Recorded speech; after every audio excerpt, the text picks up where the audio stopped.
Hi, everybody. People are trickling in. While we wait a second, just gonna reorient to what we have left in the conference. Today feels like a very uh, jam-packed day to me.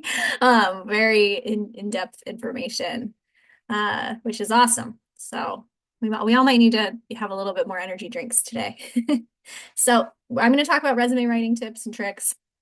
I'm going to show you a couple examples of my own resumes and go into LinkedIn as well and search for a job to show you kind of how I navigate LinkedIn and look at the job description and then use that to feed into resumes. Okay. And then we're going to go right to Anae's talk on leadership roles in remote work and charting your own path. Depending on timing, Jeff will do a shadow nurse platform demo. If that doesn't if we don't get enough time, then that'll be something we record out as well. And then two big sessions to kind of finish out the conference with. We'll do the live debate. Will AI replace bedside nursing? And then an amazing talk with Mohammed Abdi on AI and ML and healthcare and nursing. And that will, wrap up the conference. Right, I think we have everyone over here. In the interest of time, feel free to put questions in the chat during the talk and then, have them, they'll be all teed up and ready for when I'm done.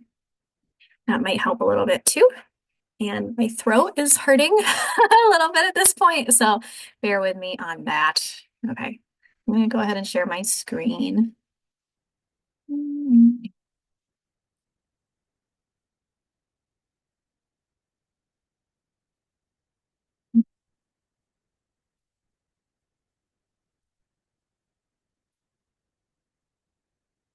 There we are.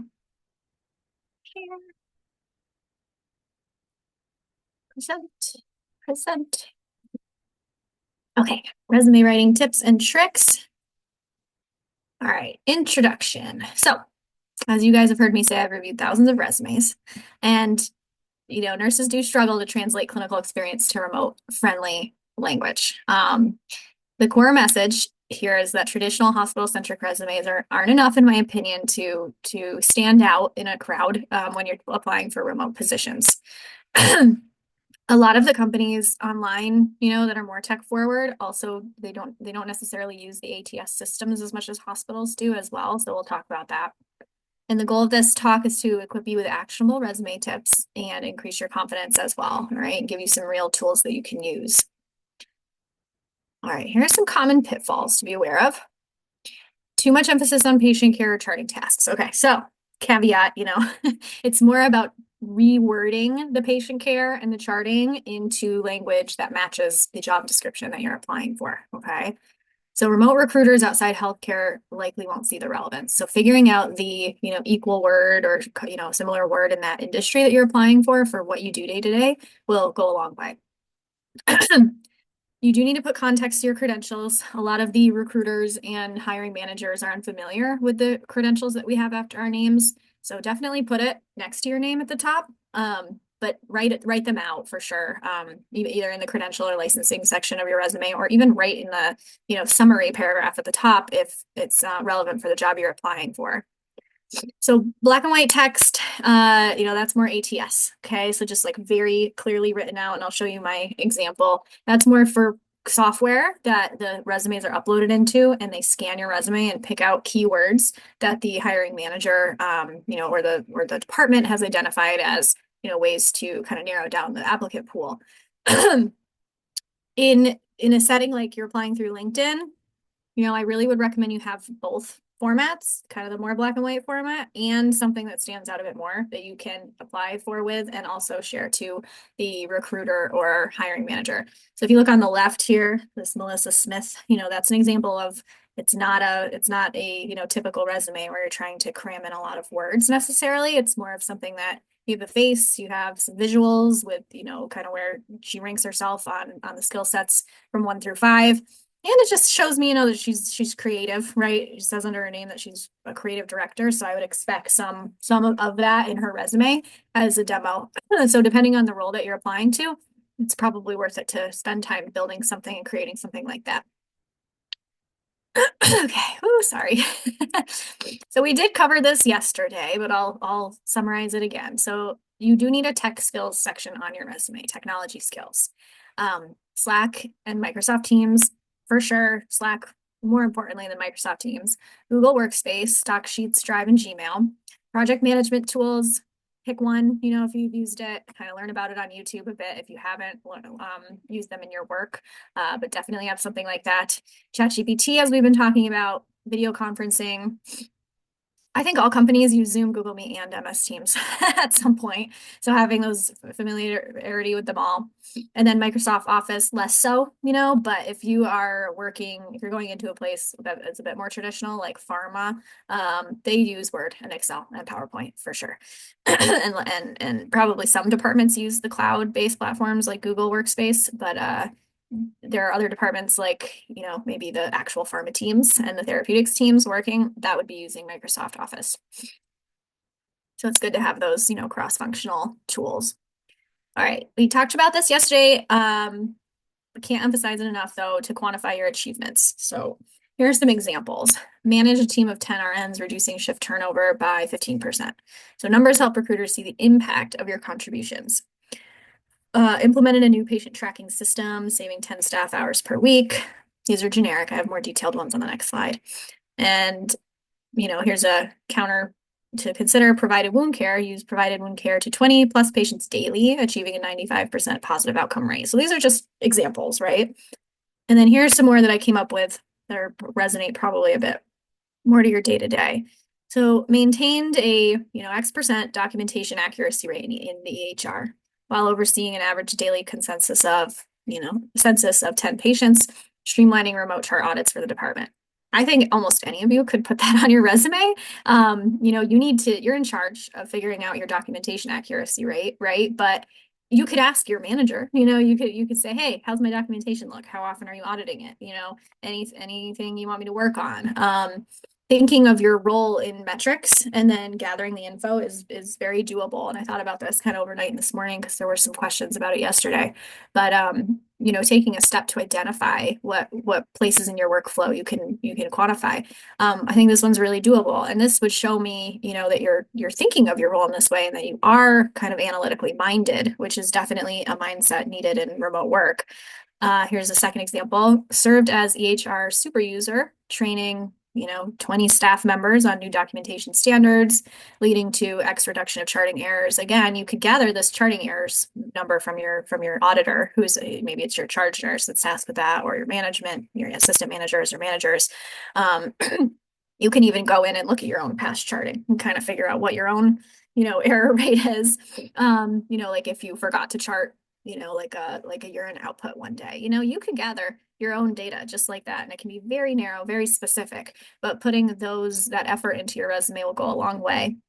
EHR super user, I thought of that last night. That's a pretty direct role that you can use for remote jobs. Like I think that's one of the easier ones on the unit that, you just say, hey, I'd like to be the EHR super user. I don't remember a lot of nurses raising their hand for that one, but it might be worth it to do for a couple months so that you can put it on your resume and say, hey, I'm making these moves to get more familiar with technology and the language of it and educating people on it. That I think that's a pretty niche role within the units and within the nursing field that you could leverage. And then here was another kind of ending for this, ensuring that EHR updates were successfully rolled out to 70 plus nurses and ancillary staff. That's huge. And shows that you can collaborate and get buy-in, from people and buy-in from the nurses and promote something institutionally that, the institution deems important. Third example, maintained a 0 fall rate for 365 consecutive days among a 50 patient caseload by consistently conducting fall risk assessments, updating EHR records in real time, and reinforcing patient safety protocols. That's a great one. That's something that you don't need to get unit leadership involved in. You can just look back at your own personal, record and see, even if it was, 1 or 2 falls, like we know those are a big deal, but you can then expand on that point and say like, hey, the average, fall rate for the unit for the hospital is X.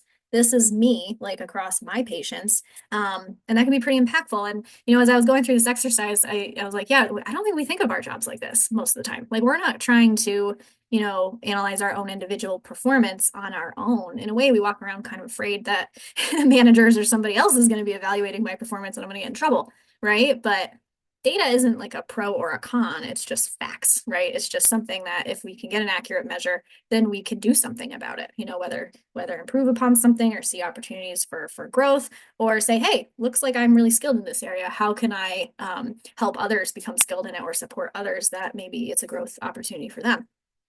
So I thought that was kind of interesting. Maybe as nurses, we can start kind of thinking about our day-to-day in this light a little bit more and seeing where we really do have full autonomy to analyze our workflow and make, judgment calls based on that versus waiting for, external people to do that. 1, 2, 3, 4. 4 achieved 0 pressure ulcers for 6 consecutive months among a 12-bed patient cohort by performing daily skin assessments and proactively rotating at-risk patients. That's great. And completed 100% of nursing handoffs within designated shift times for an average of 15 patients daily, ensuring seamless continuity of care without missed orders. Again, it just shows that you're kind of being analytical about your job and going a step above. And then it gives you an opportunity to talk about, why does continuity of care matter? Why does this impact missed orders or medication passes? And again, it'll give you an opportunity on your resume to expound, right? And tell them more about you. Okay. Match resume to the job description. Yes. Identify keywords, scan job postings for phrases like remote collaboration, customer service, project management, why it ensures your resume gets past the ATS system if they're using one. All right. Tailor sections if the job highlights administrative tasks, lead with your administrative or managerial achievements. It's very important. You don't have to go chronologically necessarily, just highlight the things that the job is really looking for right up in the introduction paragraph of your resume. And avoid one size fits all. I know you all know this, but customize each resume version for the specific role. It's a lot of work. It's a full-time job in a lot of ways, but doing that, it'll become a better use of your time overall if it's a role that you really want. Okay. Let me see here. I think I'm going to finish the deck and then go out to do the 2 resume versions. All right, cover letters. I highly recommend a cover letter for every job you're applying for. Again, you want to only apply to jobs that you really want. Okay, so putting in the effort, it will be worth it.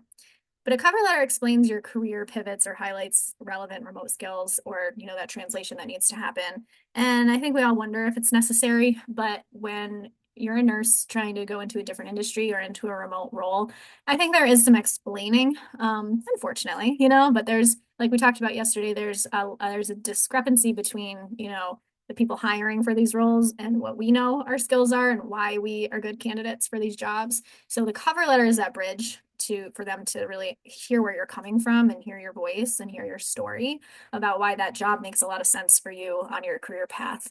It'll also give you another chance to showcase, real examples of what you've done in your current roles and how that is going to apply to the job that you're applying to. You can always send a cover letter first as well to a recruiter and say, hey, check this out. This is my story. If you see something here, I'll send over, my resume and more information if you'd like. You can even go as far as to send examples, like work examples. If you are crafting some metrics around, pressure ulcers, you probably have a spreadsheet that shows, over the last year, without any PHI or PII, of course, but just some numbers, the number of patients that you cared for and, your pressure ulcer, prevention rate and that sort of thing. And that would demonstrate, that you know what Excel is, you can put some numbers in there, that you're, analytical and get some example over to the recruiter as well. Networking, approach recruiters or employees on LinkedIn for professional forums. Yeah, for sure. And we really haven't mentioned professional forums yet, but, getting into, the nursing society forums or the other job board forums or, ergonomics came up yesterday. Hey, if there's an ergonomics, kind of group of interest group or professional, group, join that and say, tell them that you're looking for a job and ask for advice. So getting into professional forums is another networking approach. And yeah, the real goal is to bypass large applicant pools by joining those and networking. All right. Avoid generic tools. Yes. If I get a resume that's like the printout from Indeed, It's not going to work for me. So just being very blunt and transparent there. I want to see that, you put some real effort into your resume and telling that story. Um, let's see. Yeah, use Canva, Google Docs, those templates. Like I said, I'll be sending out a template that I like that you can use as well. And yeah, it lets you get creative and distinctive and, professional and eye-catching. And that's you. You're an individual, right? So you want those, pieces of paper to really highlight who you are as an individual. And it's a huge opportunity. All right, final checklist of the deck. Clear branding statement, profile at the top. Yes, you'll see mine. Essential tech skills section, 100% quantifiable achievements, job specific keywords and bullet points, a cover letter with real life examples, and direct outreach and networking. Do all these 5 things and you'll be, in the top percentile of applicants for jobs that we see. All right, so I'm gonna stop. Well, okay, let me stop sharing and then reshare, I think. Be the easiest way. Group.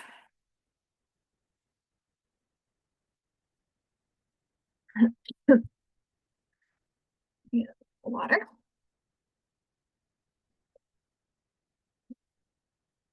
Okay. Okay, first resume I'm sharing is my ATS resume. Okay, so this is a resume that I used for a nurse practitioner job a couple of years ago. But this probably looks really familiar to you guys, especially if you've had resume writers write for you in the traditional sense. This is what they'll give you. This is chock full of keywords, very, very dense, very traditionally chronological. There's a professional summary at the top, core qualifications. It's a very good idea to have a highlight section like that at the top. Work history, they do get into, metrics, but not as much as I would like. Roles, promotions, highlight those. Pretty traditional. I think you guys have seen stuff like this. Your education, you absolutely need an education section with the years. If I don't see the timeline, then I don't get a sense of like the, breadth of your experience. Nurses need a licenses and certifications and membership section. I like to include unique things like, yoga instructor. That's unique. It makes you more human. It makes you more like you, right? You are an individual. So this highlights who you are. We're not, if you get into the interview rounds, you're really not just hiring a name or a resume. Like you're an individual and I want to know all of your traits and your how you prefer to work, all that stuff goes into hiring. And then technical proficiencies. So I had these broken down into EMRs because this was for a nurse practitioner role, right? Communication and collaboration technology. Yeah, all the things. Slack, Google Hangouts, Microsoft Teams, Zendesk, TalkDesk. Those are customer support tools. So if you're, if there's like a triage type situation or customer support involved, service industry businesses, they'll have Zendesk. And a lot of times they have, third party or offshore pools of employees that are handling these at first pass and then triaging. Those are good to know as well if you want to jot those down.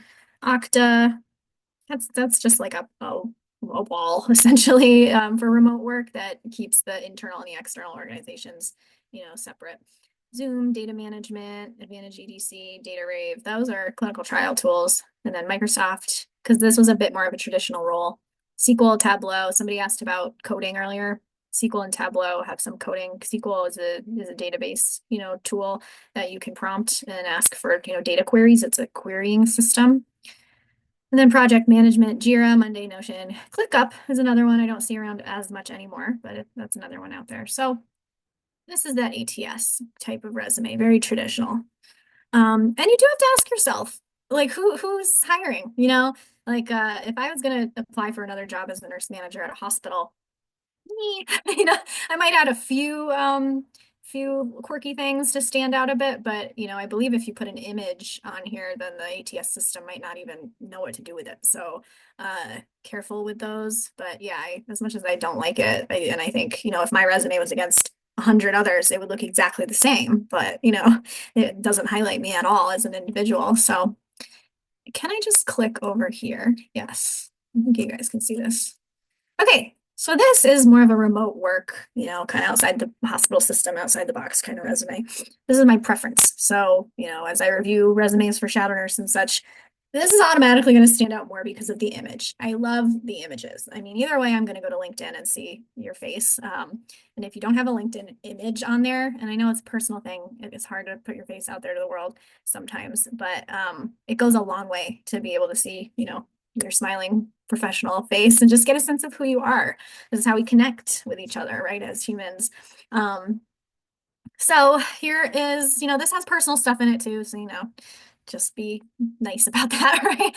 But so always link to your LinkedIn. This is my other work email, but put your info up here, a summary, of what is, what's your mission? I love hearing what people's missions are. Mission to empower healthcare providers and design systems that drive better patient outcomes. Use an exclamation point. Why not? You be you. But why are you applying for this role? Like, what is your mission? How does this fit into your overall career and personal, journey in life? And why would this role really make you feel more fulfilled and more, happy and have a good quality of life? And it's also okay to say, that like I think I need these skills like to bridge, like I ultimately want to be an executive, but I see tons of value. I think it makes a lot of sense to go from my, bedside role or my current role into this role first. I plan to be here for a couple years, and really gather those skills. And I'm going to be able to get a much better sense of, okay, I can see where this fits into, this person's life and where they want to go. And I think I can help them, like the manager, the person that you're working with, you want somebody that feels like they also have the right skill set to help you get where you want to go. At least that's the type of manager I'd encourage you to try to find, right? So summary, talk about your mission again, talk about why. Don't shy away from highlighting things that you're doing. I put on nights and weekends, right? But work on it 40 hours a week easily. But how do you want to kind of be perceived and want to be you? You don't want to feel like you need to hide anything. Core competencies. So the other resume had that, right? It's just this is much more direct, much more like, hey, this is what I'm here. And these words are taken, words that are from the job description, that I bring to the table. So those are all right there. They're going to be able to see that I meet the requirements within the first page. And if you've been in the workforce so my resume is 6 pages long. If you've been in the workforce for more than, 5 years, your resume is going to be over a page or two, like easy. And it's totally fine. It's your CV really at that point. It's your whole picture. And they can, they can search it, read through it, but don't shy away from including everything. So then I just go through my roles. I use, as many of those quantifiable statements as I can, especially toward the top. And as you progress in your career, you're going to have more and more of those numbers to throw in there. And then I did a summary section in my education here, key achievements. I did have a key achievements that like one from each job. Technical skills, I kept that same kind of outline. But this is more readable. This is to be put in front of that recruiter, in front of that manager to send to your, network and say, hey, check this out. They're not going to be using any systems to review. Memberships, affiliations, licenses with expiration dates. That's important. All right. So those are the resumes. Now we're going to do something that I find fun. And then we'll do Q&A. This is in my LinkedIn. And I'm just going to show you how I kind of search for a job. Maybe this is exactly how you do it, and maybe there's a few new tidbits. I did want to say, look, find jobs with AI. They have this newer chatbot thing that you can play around with. Explore chief clinical officer, chief executive officer roles in Redwood City, scanning millions of jobs.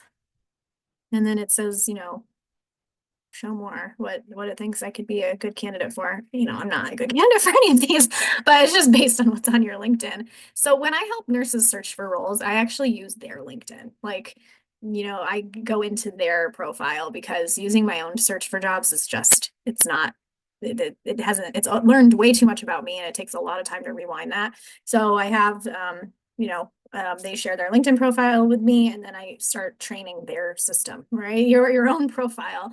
It's really important. So we talked a lot about quality assurance and I search for these from time to time. So let's search for a quality assurance role. So the first thing I do, all right, so we have 5,000 results. The first thing that I do is go to all filters and then all the way down to under 10 applicants and see what I'm left with. So that gets me 2,000 about. And then I go to remote. And, kind of depending on what you're looking for, but remote and hybrid, maybe. If I just do remote, it doesn't give me a lot of options, but we'll start with remote. So 112, that's pretty good. That's pretty good. So we have 112 jobs in the quality, kind of realm that have under 10 applicants. So that's a good sign.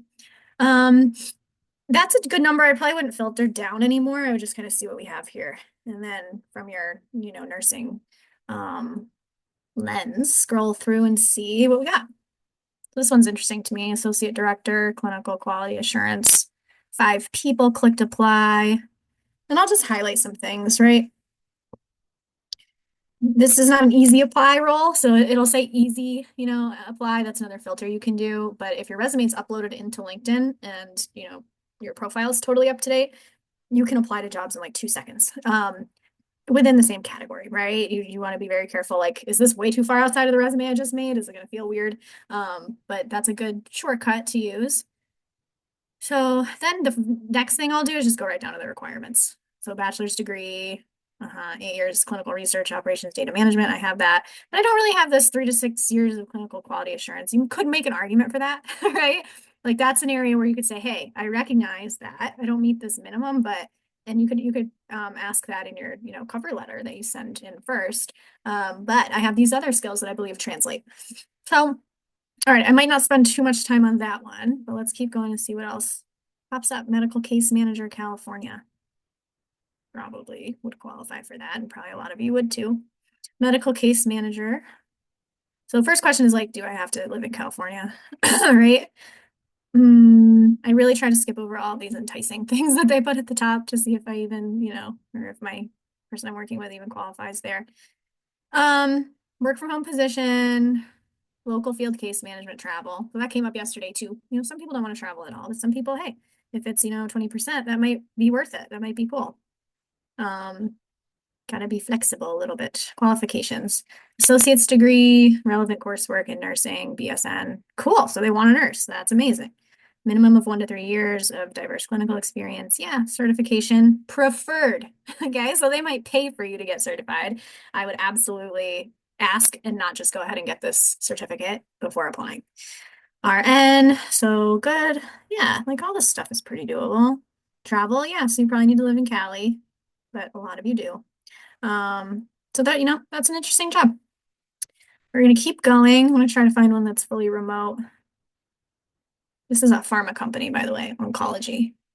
So that's neat. Medical management auditor. That's most likely fully remote. Wisconsin. Now look, this is cool. So this is a good feature. This is somebody that was recently hired. This is a new feature of LinkedIn. People that I'm not connected with this person at all, or their third connection, but I could connect with them and say, hey, I'm applying to this job. Like, how was your recent experience? They probably are really familiar with who, hiring is and all the steps and who to put me in contact with. So you could absolutely connect with them. I would do that right now, if this job is interesting to you. Right now, as in before even scrolling down to the next things, right? But let's see. Just trying to see.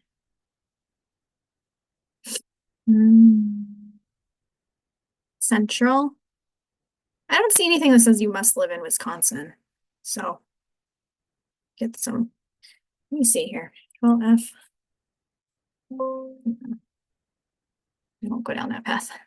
All right, let's keep going. We have a little bit of time. How many questions do I have? Couple? All right, we'll do a few more. Dun-dun. But as you can see, you got to just go through with that lens, narrow it down. And like I said, for my job board, I do this like every day, every other day. And every time this is new, like the results, they're a bit different. Okay. So there's always something new in here. Where you get hung up is like, hey, do I feel like I want this job? Is it worth my time to update my resume? Does my current resume work for me? And especially if there's that person that you can reach out to, I'd say that increases your chances by 50% of getting a role. So if you have somebody up here popping up in your network, then it's probably worth it to apply. Here's one with my lovely competitor, Time Care. So this is a care navigation company as well that focuses on oncology. I love what they're doing. But yeah, so and this would be a good company. Like a question came up yesterday. is it worth it to like just get in the door, right? Like just get a remote job, even if the pay, the pay is 39 bucks an hour, which if you're coming from a bedside role, that's that haircut, that Jeff's talking about for sure. But, if you scroll down here, these kinds of companies have amazing benefits. And if you're really passionate about a remote role, then it might be worth it to take that pay cut to get the remote job. But so this talks a bit about how they function. Yeah, they want a BSN, unrestricted license, 5 years of experience with 3 of oncology or case management, so not necessarily oncology. Passionate, which you all are. Organized, that's where your resume really comes in. So if I see organized, I'm like, okay, we can't have any spelling errors. We need to make sure we're really focused on how this is organized. Comfort with ambiguity. We touched on that yesterday too. Do you want a reactive kind of role where you know what's going on, or do you want more of a proactive kind of ambiguous, like, hey, I have my projects that I need to get done and I'm okay with having to figure that out. Or maybe tomorrow I could wake up and, Time Care has a new project for me to work on that I wasn't anticipating. That could happen too. Desire to learn and use new technologies. Like, honestly, because you all are here, like, you should put this conference right on your resume if you're applying to a job like this. If they're calling out new technologies and saying, hey, I'm being proactive about learning new technologies and getting involved in this. I love care coordination. That's what I want to do, which you all do, Um, a rising tide rises all boats. Like, some of you should definitely apply to this job. Our values, here you go. So, there's different shifts. That's cool. But if you go to their website too and go to the careers page, that's where you can really see kind of what their culture is and get a sense of that. And this job will be listed on there too, and it'll give you a sense of if you need to be closer to the Nashville area or not. Most likely you don't. Usually too, if you come across this job and go to the website, there will be more jobs like it in different states. So if it is more of a state kind of position for this listing, if you go to the website, you'll probably see more with different states. So definitely worth it there. Healthcare coding analyst, nope, we do not qualify for that. The senior part over here and coding analyst.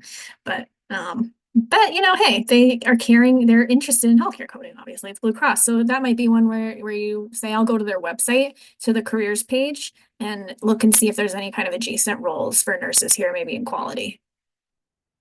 Okay, well, apparently I could talk about this forever. So I'm gonna stop sharing my screen. I really enjoy those kinds of searches. Okay.